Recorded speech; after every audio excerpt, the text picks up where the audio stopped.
Welcome to Deep Americana. So we all know, and I still am, Ray Carney. With this season, we're going to try something a little different. Allow me to introduce to you Josh. Today, Josh will be interviewing Mike Parker to break down some of the issues facing American football over the coming months and discuss how preseason experience has changed and ponder outcomes of upcoming games. Without further ado, here's Josh and Mike. Welcome to Deep Americana. This is Josh with Mike, and we're going to talk about football today, American football.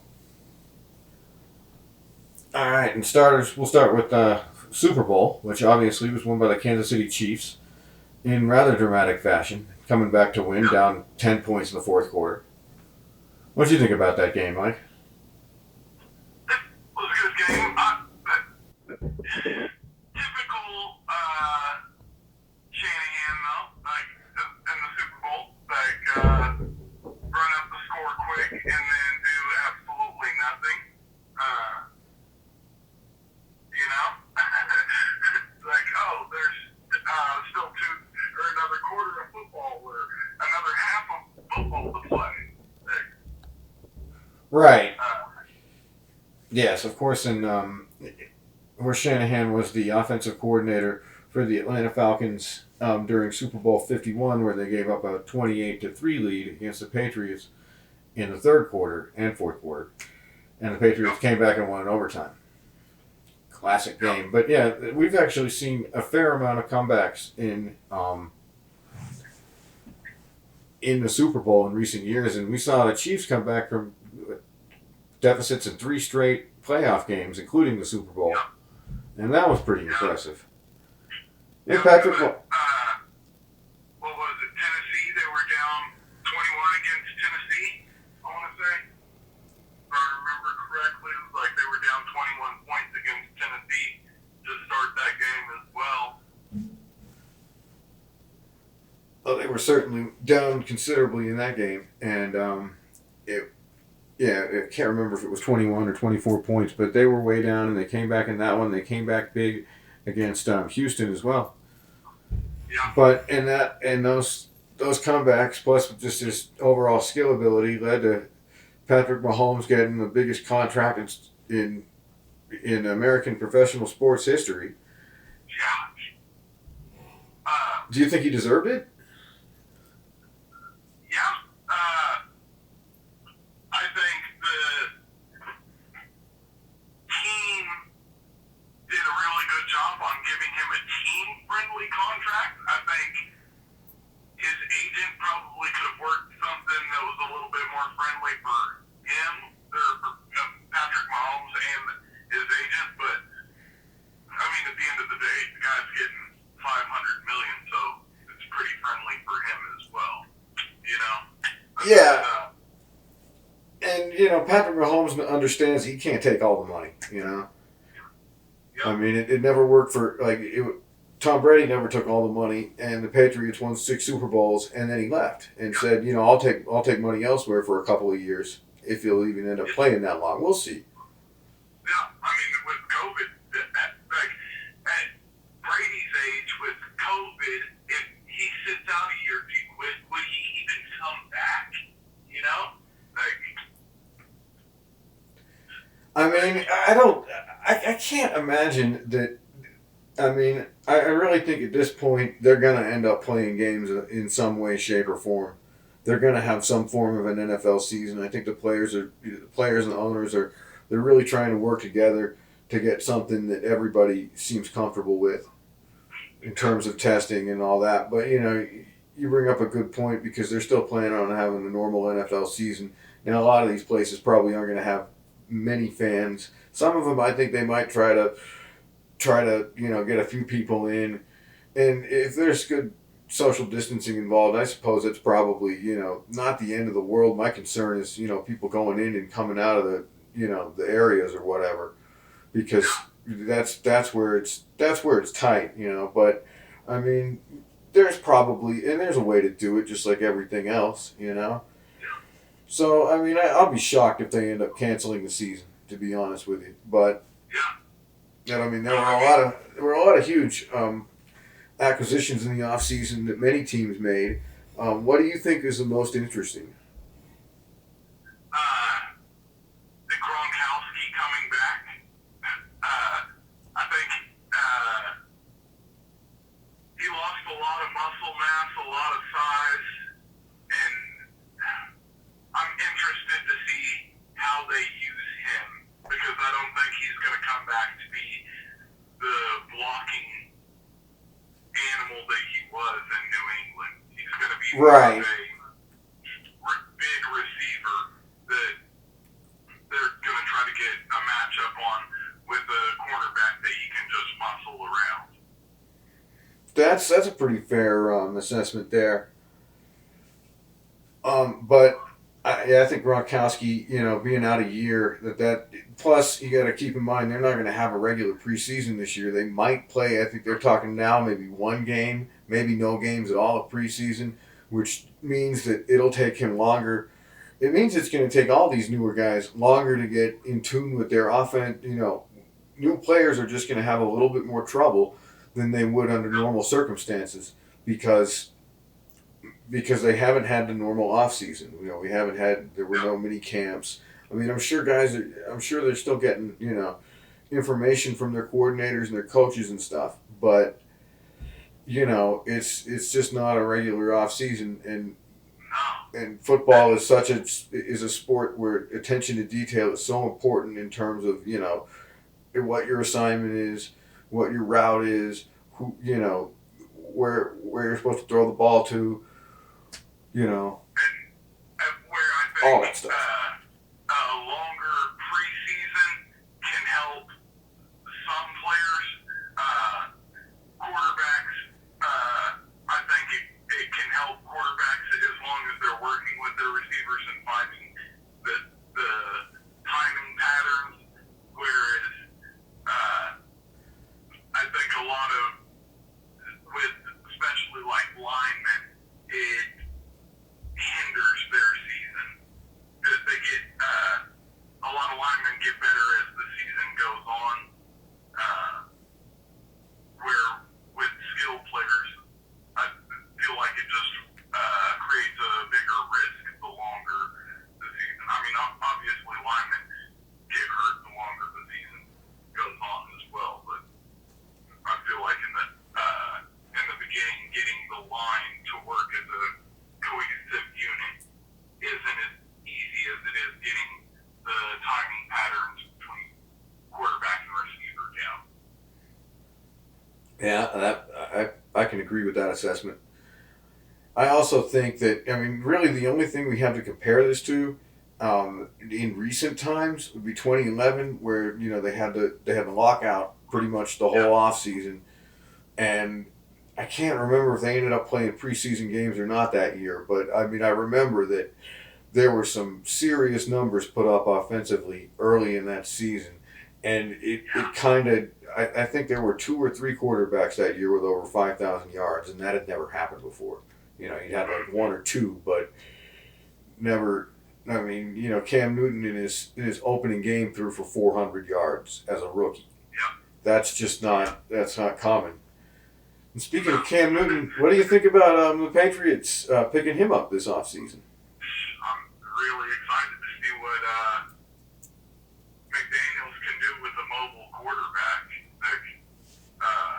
I mean, obviously, Cam Newton, when it comes to athleticism, Brady and Cam Newton aren't even in the same league. I certainly agree with that. I mean, Brady is as smart as just about any quarterback we've ever seen, and he's got the it factor that maybe I think Mahomes probably has it too, where they just win games. But I mean, I think we'll look back at that game they played a couple years ago and say, man, that might be one of the greatest games in NFL history. The AFC Championship game. Yeah, AFC Championship. In cold Kansas City, and it was one of the best it was one of the best games I can ever recall seeing, just because it was back and forth and there was controversy. I mean, it had everything you wanted in an NFL game. But yeah, Cam Newton moving over to the Patriots, I think is interesting. But I'll say this much: I don't, and this is the other thing where we don't have preseason games. Everything's going to be done in practices essentially, and so that's how the job between him and Jarrett Stidham will be won or lost. And I read a lot of good things about Stidham, and obviously, if Cam Newton's healthy, if he's healthy, he's an elite quarterback, or at least right there on the edge of it. Texas high school quarterback of the year or whatever, him and Patrick Mahomes senior year in high school.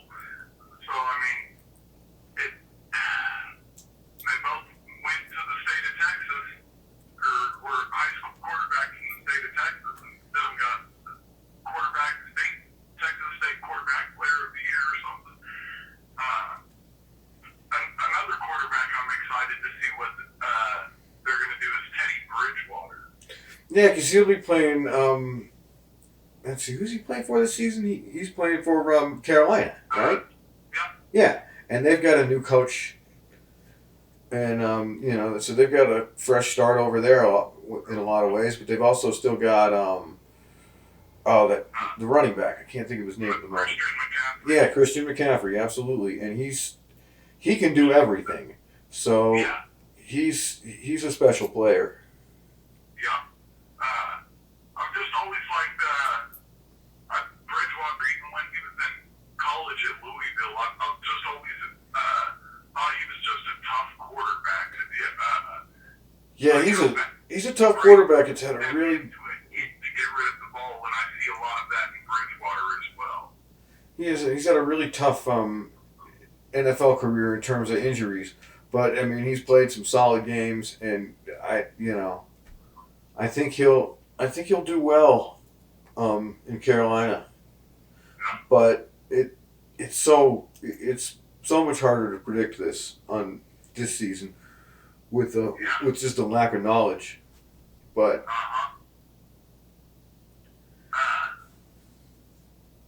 what do you think of Cortland Sutton?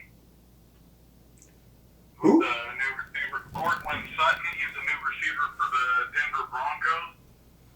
I actually don't know much about him, but I mean, the Broncos could have a decent year because Drew Lock had enough. He got some games under his belt last year, played pretty well, and I mean, it's unlikely they'll contend for the division, being in the same division as the Chiefs.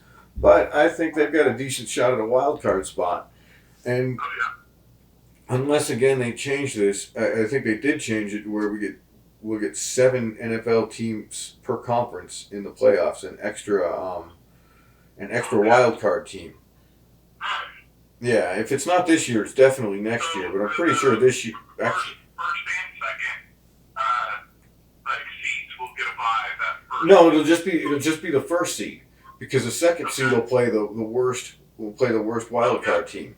So it really makes it effective to be that number 1 seed. I think that's a kind of a good thing, because I mean, I didn't mind being 1 and 2, but I mean, being the best in your conference, then you really have a leg up over everybody else, and you're the only team that doesn't play that extra game, and the only team with a bye week. Although we've also seen in the past teams with bye weeks, they tend to have it. Sometimes they tend to have issues, and it just depends, though. I mean, it's all about preparation, things of that nature that really gets you into the.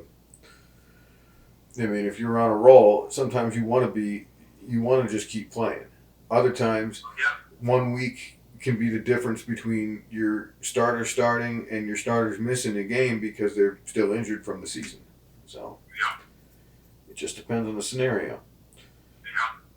All right, we gotta sort of change the subject. We're still talking mainly about football here, in specifically rivalries, and how you think that is. Like, what do you personally think about rivalries? And good rivalry between teams, or even a bad one, I guess. I probably think that the most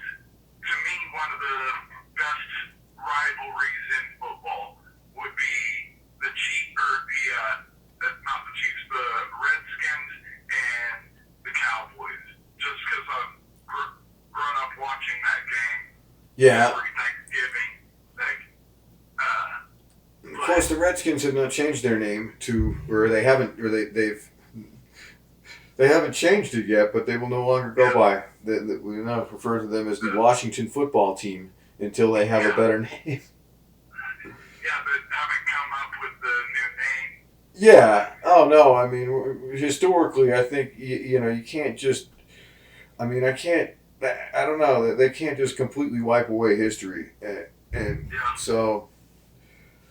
But yeah, that's an all-time classic for sure. It was really interesting in the early '90s when both of those teams were pretty good, because you actually had you had the Redskins that had won in Super Bowl 26, and the Cowboys made the playoffs that year. That was their first real good year with Aikman, and then the following season, the Cowboys would go on to win the Super Bowl. And it was big in the, I mean, it's always been big, but I think in that period of time specifically, just because each team won a Super Bowl in back-to-back seasons. And I mean, also, I think, really, the NFC East is bizarre because I think because you get the big market cities, those rivalries are really, because you get the Cowboys and the Eagles and the Giants are all in that. But you take the Eagles and the Cowboys, I mean, you could go back, I believe that was the old Bounty Bowl game from whenever, where Buddy Ryan was the Eagles coach. And that was one of the more brutal games in NFL history. Back in the old days when, they didn't have the information they have now, so they just did whatever they felt like. But I think, I mean, the way they got these divisions set up now, there's so many big rivalries. I mean, because there's only 4 teams in a division, so almost every divisional team is a rivalry to some extent. But I mean, you look back and part of it's like, well, do the Patriots have a real rivalry? I mean, they had several over the years because you always had, I mean, in the old days, the Patriots and the Colts. And that actually goes back to when there were 5-team divisions, and Manning and Brady played against each other twice. I think that only happened that one season because after that they changed the divisions. But that's still, I mean, that's one of the biggest rivalries, the long-standing rivalry. And then even after when Peyton left for Denver, then it became New England and Denver, and those two teams, were the best for that period of time. Like mid-2000 to mid-20-teens. And anytime you put the two of those guys, pitted against one another, and you had Brady doing his thing, and you had Peyton Manning trying to figure out Belichick's defense. And that's just great football. That's one thing I miss about Peyton Manning is that, he was one of the most prepared players there was. And Patrick Mahomes' new 10-year contract looks like he'll be in Kansas City for 10 years. Looks like it. I mean, I guess, he could still get injured. He could still get injured. The Chiefs could release him and only end up having to pay him, like, a small token amount of that money, and then the rest of it just goes, almost anywhere. And he could end up playing for another team. It's possible. But I really think the Chiefs tried to make a statement with that contract and saying, we're not letting him enter free agency anytime soon. Yep. What is going to be the new rivalry, Chiefs and? It could be the Ravens. I mean, it could be the Broncos because I mean they've had a long-standing rivalry anyway. It just depends on whichever other team in the AFC decides to really. If there's going to be another team every year. I mean, you looked at the way Baltimore played last year, and they were great until they ran into Tennessee. Yeah. And Tennessee, that's an interesting team in and of itself. I really think that Vrabel's got he's got a good foundation, and they've got Derrick Henry, and he's one of the best running backs in the league right now. So. Yeah. And what was the quarterback? He was playing Miami. I think you're talking about Ryan Tannehill. Yeah. Yeah, he could throw Ryan it. Tannehill looked really good. Like, Till about the third quarter of that game against the Chiefs, and then he started looking like Ryan Tannehill again. yeah. But, I mean, up until that point, like, he came back into the league and looked like he could. They beat the Patriots, but Good game management quarterback. they beat the Patriots at home, and that's something that I think that's only happened, 2 or 3 times during the Brady era where he lost a home playoff game. Because there was one against Baltimore, and there was one against the Jets, and that might be it. Yeah. Yeah, which is crazy that Jeff Sanchez was the quarterback of the Jets when that happened, too, if I remember correctly. Yeah. He was Mark Sanchez. Losing to the Steelers that year, I want to say. I believe you are. No, it was the Colts, because the Jets and the Colts played in the AFC Championship, and they made a big deal about that because that was like the Super Bowl III rematch. Okay. And then and I think I'm not even sure if anybody scored any touchdowns in that game. It was, but the Colts won, and they would go on to win that. No, that's the year the Colts lost in the Super Bowl to New Orleans. Yeah, that was a good game too. Bounty Gate year, right? There was a year, I think it was a year before Bounty Gate, but it was a year that Bounty Gate was going down, because that was the year that New Orleans beat Brett Favre and the Vikings, and Favre got injured in that game, and then came back out and threw an interception. Classic Brett Favre. Yeah.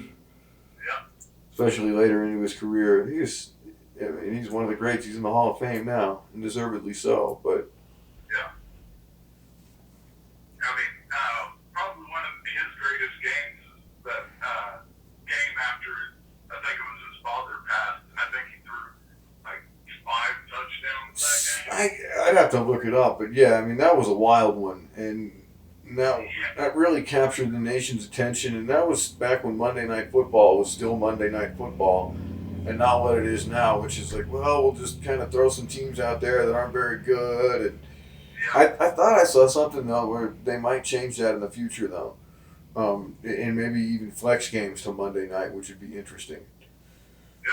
Especially later in the season. It's just, I mean, there's just no reason to have a primetime football game on if you're going to have 2, 4-10 teams or whatever at the end of the season.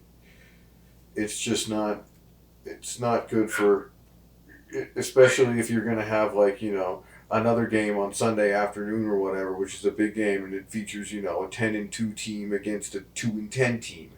And you're like, well, this is this great division rivalry, but it's like, yeah, but it's not, I mean, it's football. It's any given Sunday, so anything can happen. But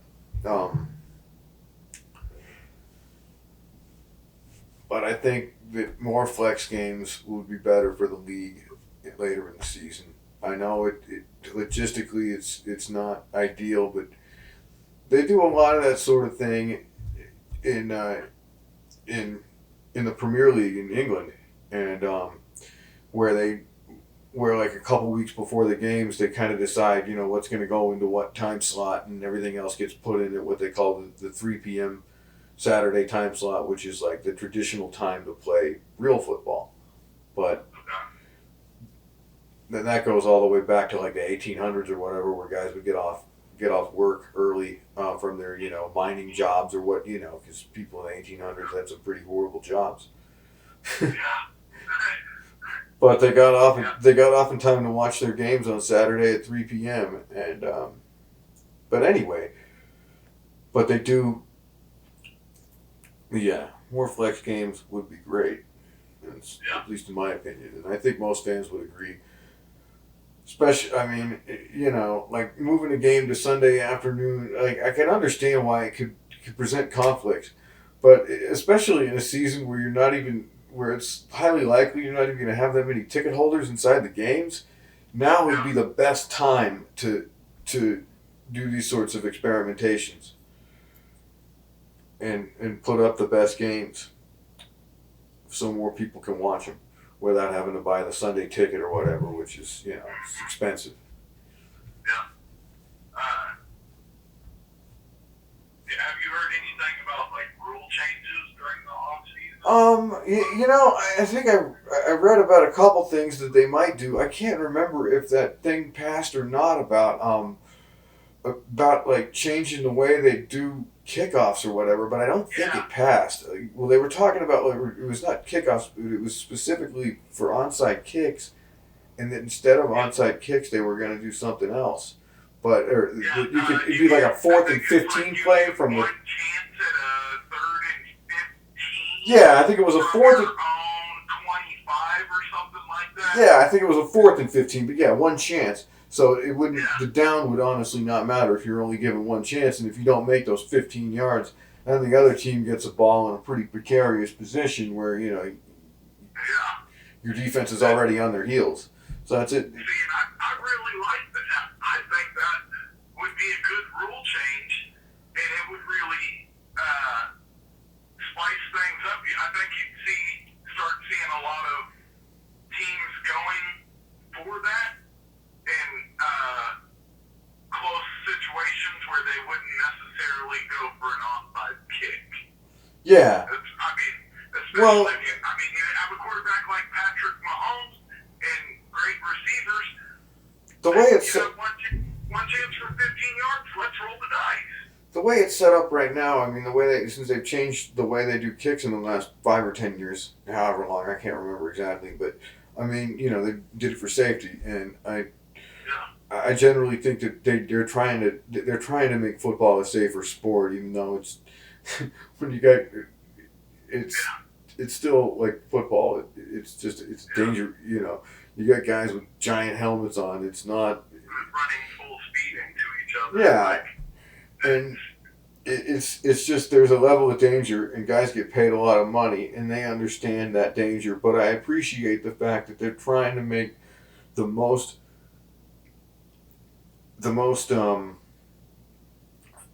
dangerous plays less dangerous. I can applaud that, and as much as I miss some of the old school ways they did football, where guys would get those blindside hits, and it was brutal, and it was exciting, but it's like, yeah, well, that guy won't play for 3 weeks, and if he gets hit like that 4 more times in his life, he's not going to live to be 60. So it's just, it's not really that's not really a good that's not a good model for the future. And I mean, I think we're already seeing it with potentially with less kids playing football than we saw in the past. Although, I mean, but lots of kids are still going to play football, so it's not going away like some people seem to think. No, and it'll never go away, no matter what rule changes they bring. Football's not going away. American football is not going anywhere. There's too big of a market for it that it'll always be there. Yeah, I tend to agree. I mean, at least likely in our lifetimes, we're unlikely to see the end of the NFL. Now, 20, 30 years after we're dead, I think there's a possibility more people get into other sports. And, I mean, but, that's, we're talking about something that's a long way off, provided, Then they're going to have hoverball provided the world itself is still around, which, it's up for debate at this point, but. The way 2020 is going, it might not be. Yeah, I mean, we might be on to the last few years of civilization, but I mean, no virus has killed anybody or has killed everybody. So I mean, in the history of civilization, there were always people that survived in the end. So there'll be something left. I don't know how much of something, but there'll be something left, and we'll all be around to. Or we might not all be around to witness it, but we'll probably be around. But yeah, I think it's been a pretty good good chat. Is there anything else related to the NFL this season that that you want to touch upon that we haven't already? No, I think it pretty much covered it all. You got a pick for the Super Bowl? I would love to see the Patriots and Buccaneers in the Super Bowl, but I'll tell you, I think the AFC championship game is going to come down to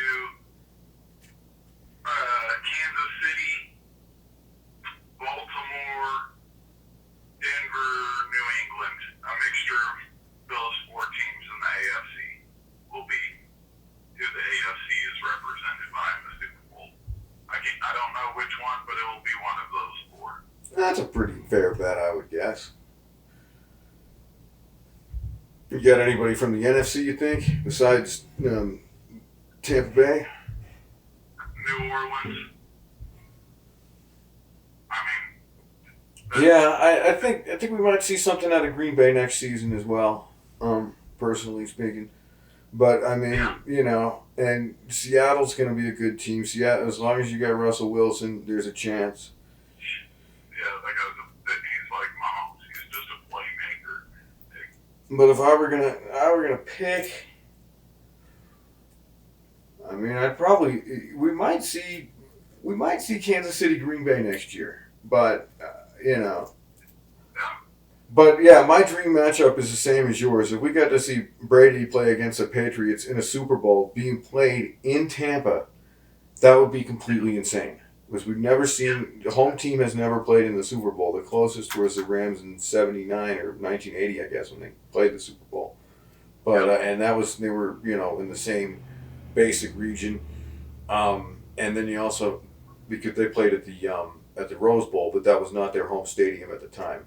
So, actually, I don't think Rose Bowl was ever Rams' home stadium. But, I mean, it's still the same region.